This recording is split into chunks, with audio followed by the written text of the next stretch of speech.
Stop suffering, the ancient secret to turning your worst nightmares into pure power. Imagine the worst day of your life. Maybe it was the morning you lost your job, or the moment a relationship crumbled. Most of us spend our lives running from these moments, praying they never happen, and cursing the universe when they do. But what if there was a way to stop being a victim? What if the most painful events of your existence were actually the fuel for your greatest triumphs? Today, we are uncovering an ancient psychological weapon that turns suffering into strength and chaos into absolute clarity. This isn't just about positive thinking. That is a superficial bandage. We are talking about something far more radical, amor fati. Translated from Latin, it means love of fate. It is the mindset of not just accepting your life, but actually loving every single thing that happens to you, including the losses and the mistakes. It sounds impossible, even insane, yet it has been the secret tool of history's most resilient figures for centuries. It is the art of saying yes to reality, no matter how much it hurts. This term was championed by Friedrich Nietzsche, a philosopher who faced debilitating health and professional rejection. Nietzsche didn't want pity. He proposed that a truly great human being doesn't want anything to be different, not forward, not backward, not in all eternity. To Nietzsche, amor fati was the ultimate formula for human greatness. He believed that to live fully, you must embrace the entire package of existence, even the parts that feel like a curse. He saw fate not as a prison, but as a masterpiece in the making. Before Nietzsche, the Stoics of ancient Rome practiced radical acceptance. Emperors like Marcus Aurelius and slaves like Epictetus realized we have no control over external events, only over our perception. To a Stoic, an obstacle is not a wall, it is the path. They viewed every disaster as an opportunity to practice virtue, transforming moments of despair into profound character building. They didn't just tolerate their hardships, they welcomed them as necessary training for the soul, understanding that comfort is often the enemy of true human progress and wisdom. Loving your worst moments feels unnatural. When we fail, our instinct is to fight reality. We ask why me? And sink into resentment. This resistance is actually where most of our suffering comes from. It isn't the event that breaks us, but the friction between what is happening and what we think should be happening. Amor fati teaches us to dissolve that friction.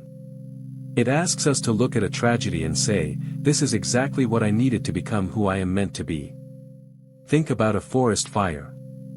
To a casual observer, it looks like pure destruction. The trees are incinerated, and the landscape is charred. It seems like a tragedy. However, certain trees require the intense heat of a fire to release their seeds. Without the devastation, the forest cannot regenerate. The fire is the necessary catalyst for new life. Amor fati is the realization that you are that forest, and your hardships are the heat required for your own rebirth. Destruction is often just the first stage of creation. Consider Marcus Aurelius, the most powerful man in the world. As emperor, he faced constant war, a plague that killed millions, and betrayal. He could have been a bitter tyrant. Instead, he wrote that the blazing fire makes flames and brightness out of everything that is thrown into it. He didn't just endure his fate, he consumed it, turning every difficulty into fuel for his wisdom. He understood that a leader is not defined by their easy days, but by how they handle the storms that threaten to sink them. Modern psychology calls this post-traumatic growth. This is the phenomenon where individuals experience positive change as a result of struggling with challenging circumstances.